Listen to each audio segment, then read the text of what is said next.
Le pacifisme et tout ce qu'il recouvre, il est à l'ouest.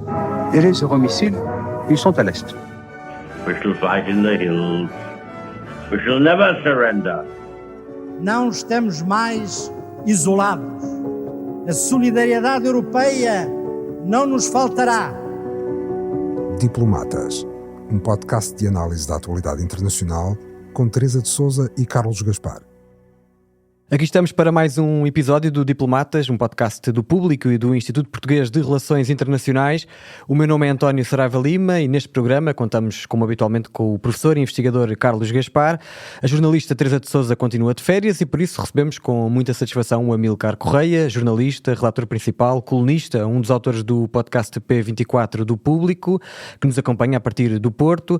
Os nossos ouvintes já o conhecerão também daqui do Diplomatas, tem assumido algumas vezes o papel de moderador. Bem-vindo, Amílcar. Obrigado por vires aqui ao podcast. Obrigado, António. Estamos a gravar ao final da manhã de quarta-feira, dia 13 de maio.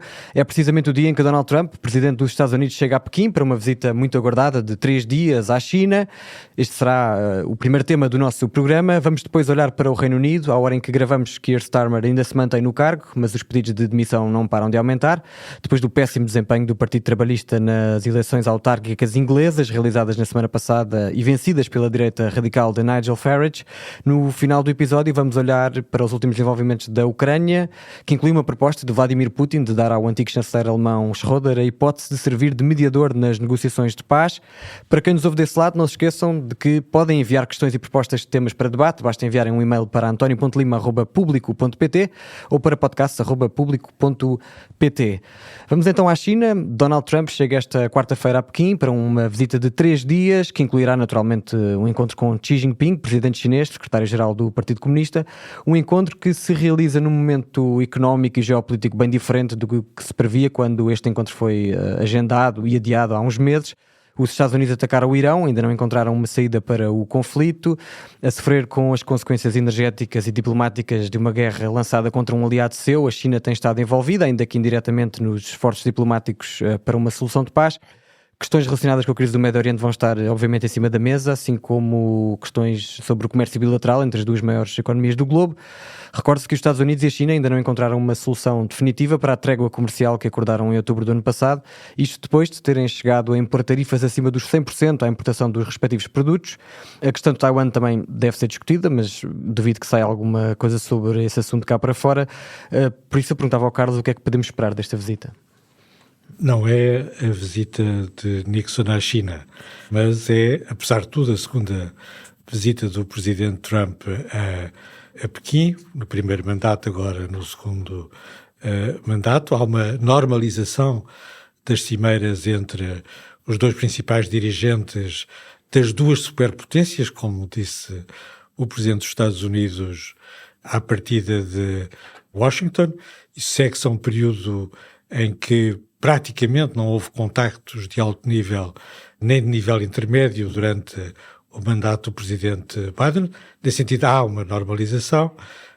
Em Busan, na Coreia do Sul, houve a confirmação dessa vontade de normalização e talvez até um pouco mais do que isso. As expectativas são altas de parte a parte.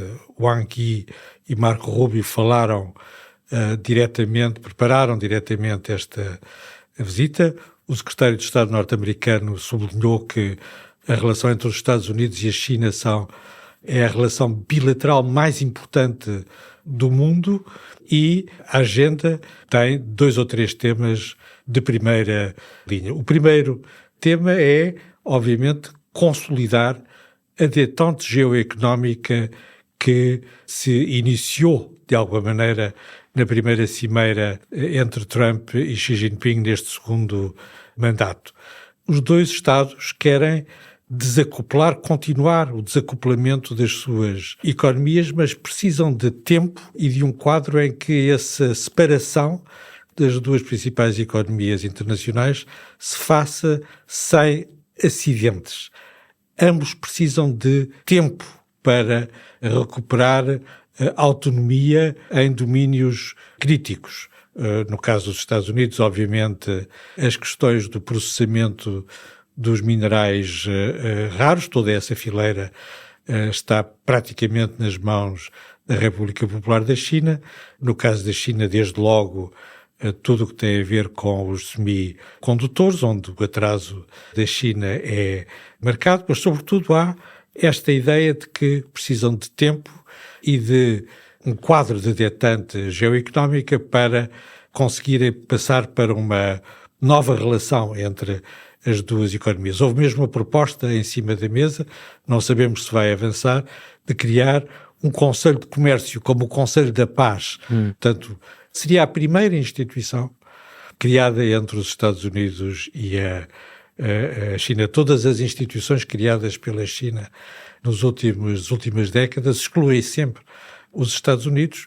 Fazer uma instituição bilateral com os Estados Unidos seria uma mudança muito significativa para a China, mas não está adquirido que seja assim. A outra questão que está em cima da mesa é saber se se pode acrescentar a uma detente geoeconómica, uma detente geopolítica.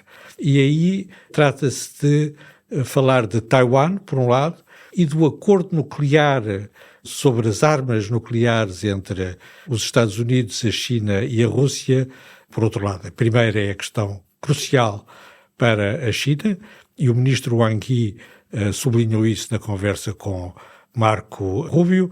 A outra questão é muito importante para o presidente Trump, que quer repetir a proeza do presidente Reagan e criar um novo quadro para os acordos sobre as armas estratégicas nucleares.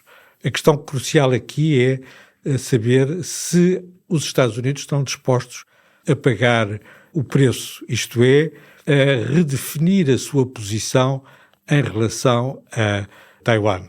Trata-se de alterar uma frase. Trata-se de fazer o presidente dos Estados Unidos dizer que se opõe à independência de Taiwan, em vez de dizer que não apoia a independência de Taiwan. A diferença pode Mas não é parecer... expectável que o faça publicamente, ou não? Normalmente sobre Se estes não temas... faz publicamente, não tem valor nenhum. Claro. Não tem valor nenhum. Mas o presidente Trump está a preparar esse terreno. Mais uma vez, à partida de Washington, ele repetiu uma frase que já tinha dito há alguns meses. Disse que os Estados Unidos estavam a 15 mil quilómetros de Taiwan e a China estava apenas a 100 quilómetros de Taiwan. Uma mudança de posição dos Estados Unidos que significa uma crise nas relações entre os Estados Unidos e o conjunto dos seus aliados asiáticos. É muito pior esta variação de frase do que a retirada das tropas norte-americanas da Europa.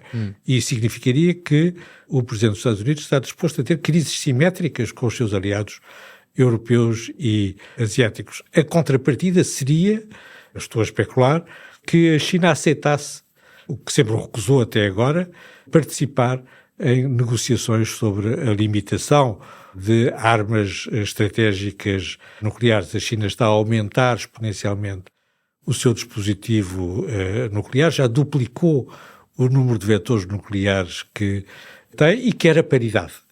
Quer a paridade com os Estados Unidos e com a Rússia. Isto é um horizonte distante, mas é o objetivo da China. É esse objetivo que a impede de se sentar à mesa nessas conversações, que teriam como principal objetivo, obviamente, evitar que a República Popular da China, neste caso, decuplicasse o número de armas nucleares. Estas são as questões mais importantes que estão em cima da mesa. A questão do Irão parece-me relativamente secundária. A China, obviamente, tem estado a apoiar o Irão, não apenas diplomaticamente, mas também a apoiar o seu esforço de guerra de várias maneiras, mas tomou posição sempre a favor da abertura do Estreito de Hormuz, que neste momento é a questão crucial, mais importante do que as outras questões, e portanto aí não é preciso fazer nenhum esforço especial para que a China altere ou se exprima no sentido de defender a abertura do Estreito de Hormuz. Amílcar, obviamente podes comentar o que o Carlos está a dizer, mas eu gostava de te perguntar, obviamente que a guerra no Médio Oriente tem tido um impacto na imagem externa da administração Trump, Washington tem sido criticada ou por não ter planeado o conflito de forma competente ou o pós-conflito, obviamente também devemos referir a própria personalidade do presidente, errático, contraditório, confuso nas suas mensagens. Eu pergunto-te se tu achas que Trump chega mais fragilizado a Pequim do que estava, por exemplo, há 6 meses ou quando este encontro foi agendado pela primeira vez. Certamente chega mais fragilizado do que aquilo que desejava. Em março este encontro foi adiado porque havia uma guerra em curso, foi esse o argumento do Presidente dos Estados Unidos. O Irão tem jogado com a data desta cimeira para tentar ir adiando uma solução final, e o cessar-fogo interessa-lhe, porque os Estados Unidos não iriam atacar o Irão na véspera do encontro em Pequim, e portanto isso favoreceu o Irão, diretamente também acaba por favorecer Pequim. O Donald Trump está também, convém dizê-lo, de alguma forma fragilizado internamente. A balança comercial com a China aumentou, a inflação está em 3,8%, a popularidade do presidente está em baixa. Do ponto de vista externo, o processo de paz na Ucrânia está suspenso, de Gaza não se fala, portanto há cada vez mais dúvidas sobre a forma como o Trump poderá sair deste atoleiro do Irão, sabendo-se que provavelmente o presidente dos Estados Unidos anda à procura de um acordo com o Irão que rejeitaria se fosse assinado por Obama. Portanto, há essa dúvida. Depois há ainda informações recentes dos jornais americanos, eu creio que o New York Times, que falava que as secretas americanas diziam que o Irão ainda tem acesso operacional a 30 dos seus 33 locais de envio de mísseis ao longo do Estreito de Hormuz. Portanto, as forças armadas iranianas continuam aparentemente mais fortes do que aquilo que o presidente Trump julgava. Acho que o Carlos tem razão quando diz que provavelmente o Irão não será o aspecto principal em cima da mesa. Julgo que ontem, terça-feira, na Sala Oval, Trump disse que a China vai falar de Taiwan, irá falar menos de Teherão ou de energia. O que Taiwan quererá, obviamente, é essa mudança semântica de que o Carlos falava, mas há uma mudança semântica de total importância. Eu acrescentava aquilo que o Carlos disse, o seguinte: por um lado, sim, a China quer ser tratada de igual para igual, de uma relação de paridade. As duas economias não estão em condições de se separarem de forma completamente definitiva, e, portanto, elas são absolutamente interdependentes. Há outra questão em cima da mesa, que são os negócios. Não é por acaso que Trump transporta consigo toda aquela comitiva Ele leva uma grande comitiva de empresários, não é? Das tecnológicas. Silicon Valley, Boeing, há uma expectativa de venda de Boeings. Fico curioso quanto à abertura do mercado norte-americano aos carros elétricos chineses. O setor automóvel dizia também ontem, terça-feira, que isso não seria bem visto porque poderia ser bastante maléfico para a indústria automóvel. Portanto, há um negócio em cima da mesa, e depois será outra guerra comercial, e depois há a inteligência artificial. A inteligência artificial não é uma questão de sumenos. Nos últimos dias temos ouvido notícias sobre novos modelos de desenvolvimento de plataformas de inteligência artificial, como a Anthropic Cloud, que têm desenvolvido ferramentas que são capazes de furar os códigos de privacidade e de segurança mais eficazes. Acho que isso é algo que pode interessar a ambos. A China quer aceder às plataformas mais sofisticadas que a NVIDIA está a realizar.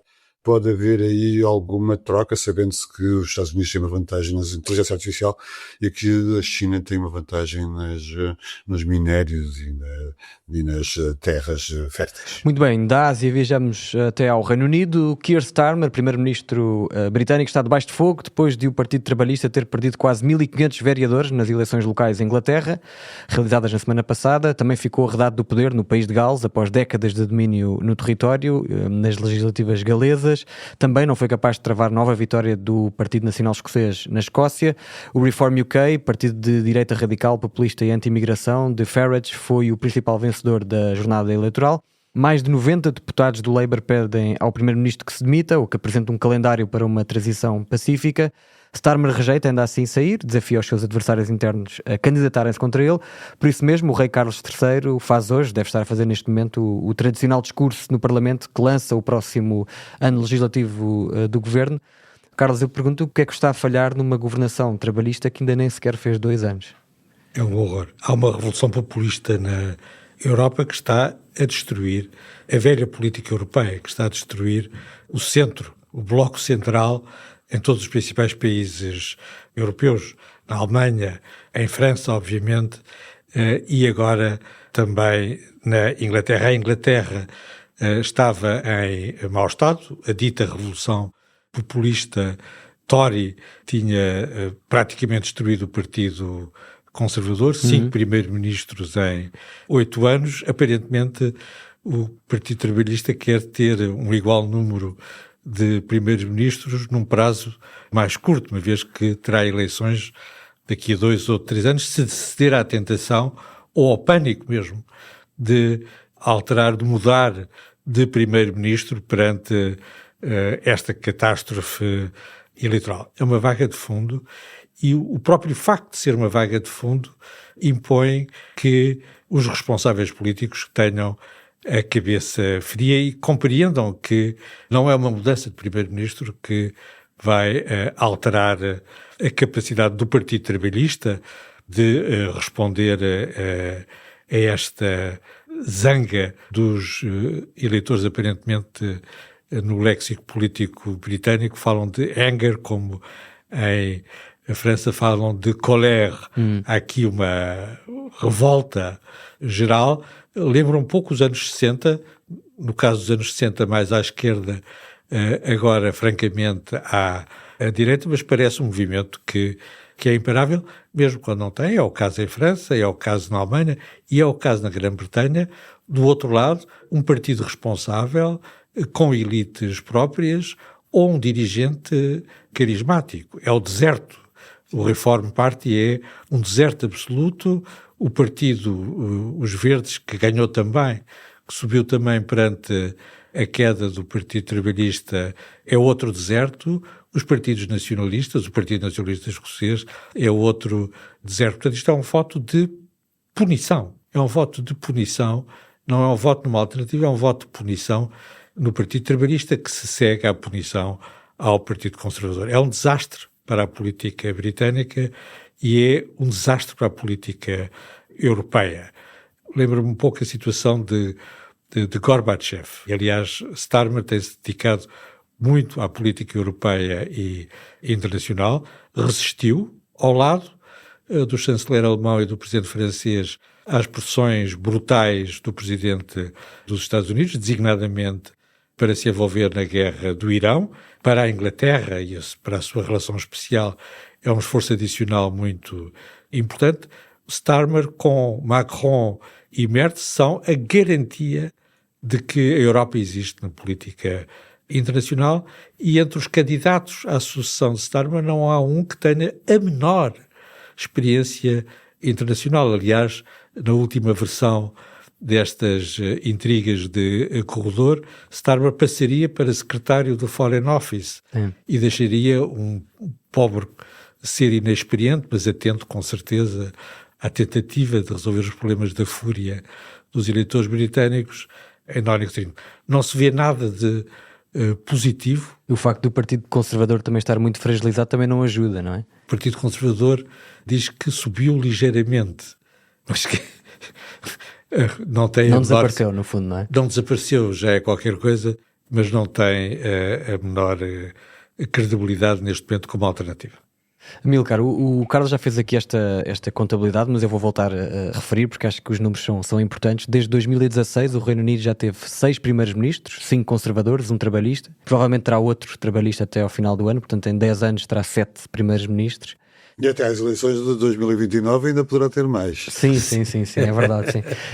Esta instabilidade, estamos aqui a falar de uma instabilidade nos partidos tradicionais, que no caso do Reino Unido, e não só, mas no caso específico do Reino Unido, há aqui também, obviamente, o elevado custo de vida do país, o facto das pessoas sentirem que as suas vidas não estão a melhorar. Há aqui, obviamente, impactos do Brexit que o próprio Partido Trabalhista não quer falar, mas este descontentamento é gasolina para um partido como o Reform, de Farage.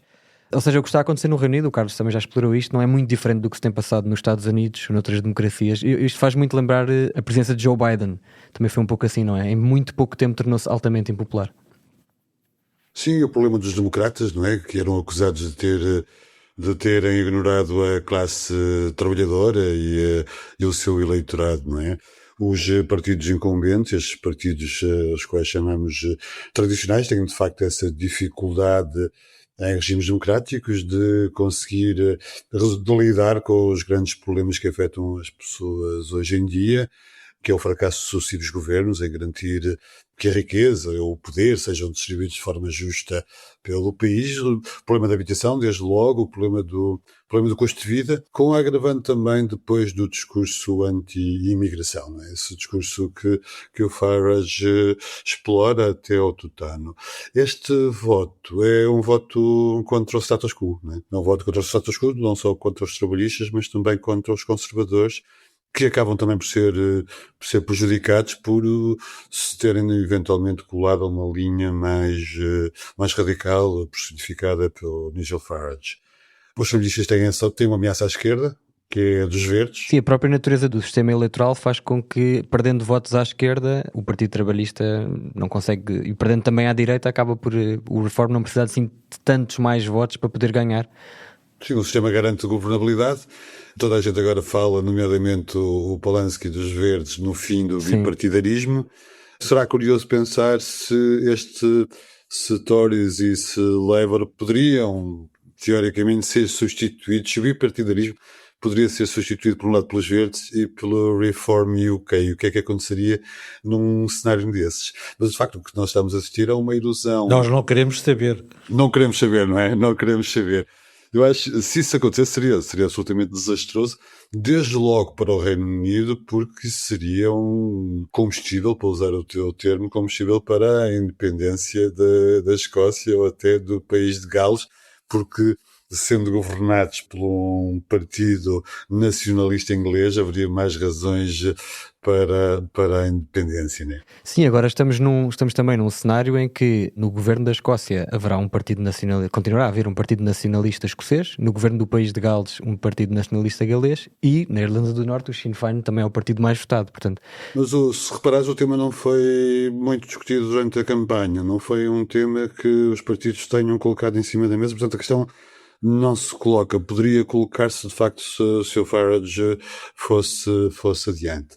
Também não deixa de ser curioso, e já agora também depois gostava de ouvir a opinião de Carlos sobre isto, que é o salto em frente do Starmer é uma aproximação à União Europeia. Como se o Starmer e os trabalhistas quisessem ficar na história do Reino Unido como o partido que aproximou o Reino Unido da União Europeia depois do Brexit, e estamos quase a fazer 10 anos, e o Brexit foi mais prejudicial para o Reino Unido do que para a União Europeia. Qual é que será o efeito desta aproximação do Reino Unido à União Europeia defendida pelo Starmer? Irá polarizar ainda muito mais, provavelmente, o eleitorado e dar a Farage algum terreno para bramir contra Bruxelas, etc. Por outro lado, não sei até que ponto é que Farage conseguirá aguentar alguma idoneidade.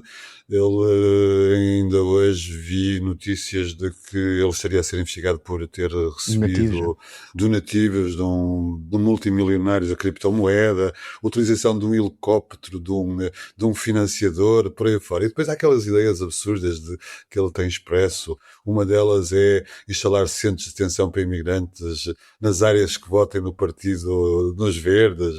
Portanto, não sei até que ponto é que ele se irá conseguir aguentar. No fundo, concluindo, estamos a assistir ao desgaste de partidos históricos, não é? Que são responsáveis por décadas de poder e de políticas, e há a emergência de novos partidos, e estes novos partidos, quer no Reino Unido, quer em Portugal, acabam por ser mais atraentes para um público jovem por aparentemente estarem imaculados. Mas as razões que nos levam a este ponto são, repito, são as mesmas. É a habitação, a inflação, a subida de custo de vida e saber como lidar com a imigração e com o discurso de desinformação da extrema-direita. Carlos, quer comentar esta... Sim. Do Amilcar? Eu fiquei muito impressionado com o pessimismo do Amilcar.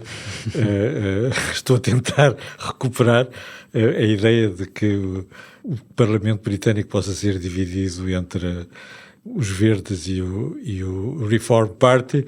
Parece-me o fim da história da Inglaterra, em todo o caso. Eu julgo que sim, quer dizer que há uma via média no regresso à União Europeia, que é regressar ao mercado único. Isso é uma linha vermelha, pelo menos para já, para o Labour. Exatamente. E se o Starmer quer sobreviver, é isso que ele tem que preparar e fazer dessa entrada a questão da próxima eleição geral e não pô-la a referendo. O referendo daria gás aos opositores numerosos à esquerda e à direita do regresso à União Europeia, mesmo nesta fórmula intermédia, mas numa eleição geral as coisas podiam ser diferentes, sobretudo se o Labour conseguisse, e julgo que conseguiria, ter o apoio dos liberais-democratas nesta matéria e dividir o Partido Conservador na questão europeia. Muito bem, vamos olhar... António, deixa-me Diz. só dizer mais uma coisa a propósito deste tema. As lutas fraticidas no Labour, que reproduzem aquilo que se passou nos Tories, é absolutamente contraproducente para a imagem do partido e do primeiro-ministro e acaba por ser provavelmente o grande alimento do populismo do Farage para mostrar como a Inglaterra pode ser desgovernada desta forma. E a chamada de Gordon Brown para assessorar o governo também faz lembrar a chamada do David Cameron e é mais do mesmo e é absolutamente um tiro no pé. Muito bem, vamos olhar rapidamente para a guerra na Ucrânia. Pela primeira vez em décadas não houve exibição de armamento pesado nas celebrações do dia da vitória da União Soviética sobre a Alemanha nazi em Moscovo. Nesse sábado, depois de garantir que há avanços na frente de batalha na Ucrânia, Putin afirmou que o conflito está próximo do fim e que o Kremlin está preparado para regressar à mesa das negociações. Depois sugeriu que o antigo chanceler alemão Gerhard Schröder, conhecido pelas boas ligações com Moscovo, podia mediar essas conversas, já não é a primeira vez que o faz. Uma proposta que foi recebida em Bruxelas como totalmente descabida. Eu perguntava ao Carlos se o presidente russo está desesperado ou está novamente a protelar o fim da guerra para proveito próprio. O presidente Putin tem um humor pesado e, obviamente, humor negro mesmo. E, obviamente, que o facto de propor como mediador o chanceler Schröder significa que não está nada interessado em voltar às conversações para a paz na Ucrânia, e os responsáveis da União Europeia não lhe deviam ter respondido. Acabaram por responder porque no dia em que esta sugestão foi feita, os ministros dos negócios estrangeiros estavam todos reunidos em Bruxelas. Passam a vida reunidos, deviam reunir-se menos e falar menos. Mas Putin está fragilizado ou não? Ele está em mau estado e é por isso que não pode negociar, mesmo que quisesse. Putin não pode fazer a paz na Ucrânia, não pode recuar na Ucrânia sem pôr a sua própria sobrevivência, talvez mesmo física, em causa. Amílcar, as negociações entre a Rússia e a Ucrânia estão paradas praticamente desde o início do ano, sobretudo a partir do momento em que Donald Trump deixou de se empenhar no processo. Aqui há uns meses eu estava a ler a tua coluna de opinião semanal no Público, coluna vertebral, que recomendo aos nossos ouvintes que vão ler. Tu escrevias que o plano de paz de Putin para a Ucrânia é o plano de Trump, ou seja, é a rendição ucraniana. Por isso eu perguntava se tu acreditas neste sentido que qualquer avanço no processo dependa sempre do empenho de Trump, ou não? Talvez, não sabemos, né? Trump não é imparcial, os processos de paz em que tem colocado o seu empenho, eles estão parados, quer em Gaza, quer aqui na Ucrânia. O Sergei Lavrov, ministro dos Negócios Estrangeiros da Rússia, disse que não está a acontecer nada na vida real. Portanto, os russos também vão manifestando essa inquietude. As coisas continuam. Sim, seria determinante se de facto existisse um empenho. Na ausência dessa determinação, convinha provavelmente que a União Europeia, apesar de Schröder não ser o interlocutor, obviamente, mais indicado, mas era conveniente que a União Europeia tentasse criar laços de diálogo direto com o Kremlin para não ficar dependente do interesse ou do desinteresse do Presidente dos Estados Unidos. Olhando para os últimos meses, a Rússia não avançou como deveria, como nos foi dito que iria avançar. Aconteceu exatamente o gol. Tem uma operação na primavera que foi lançada, não se sabe ainda se teve grandes resultados. Aparentemente não. Aparentemente não. A Ucrânia tem registrado avanços, aparentemente também precisa menos dos Estados Unidos do que antes. Tem a sua própria indústria de defesa, exibiu-a no Golfo. Tem experiência para partilhar na guerra dos drones, que é altamente procurada neste momento, tem conseguido efetuar ataques de grande precisão e ainda hoje os fez na Rússia, chegou até Moscovo e aquela suprema ironia de Zelensky de dizer que autorizava o desfile do dia 9 de maio é absolutamente cómica, não é? Portanto, a Ucrânia tem ganho vantagem nos últimos meses. Parece-me que, de facto, a Rússia parece um bocadinho fragilizada. A economia não dá sinais de grande bonança. O número de mortos é superior ao número de novos recrutas para a frente de batalha. Até onde é que poderemos ir neste impasse? Não sabemos. Seria, respondendo agora mais diretamente à tua pergunta, Trump seria obviamente essencial para tentar resolver este impasse. Na ausência disso, a União Europeia não pode continuar a ignorar que tem este elefante na sala. Muito bem, meus amigos, vamos ficar por aqui. Muito obrigado pela vossa análise. Amílcar, obrigado uma vez mais por teres vindo ao Diplomatas. Nada, António, foi um prazer Obrigado. ter estado aqui nos Diplomatas convosco. E um agradecimento especial a quem nos ouve sempre. Subscrevam o podcast, deixem o vosso comentário e recomendem-no aos vossos familiares e amigos. Nós voltamos para a próxima semana com mais um episódio. Até lá! O podcast Diplomatas é uma parceria Público-IPRI, Instituto Português de Relações Internacionais.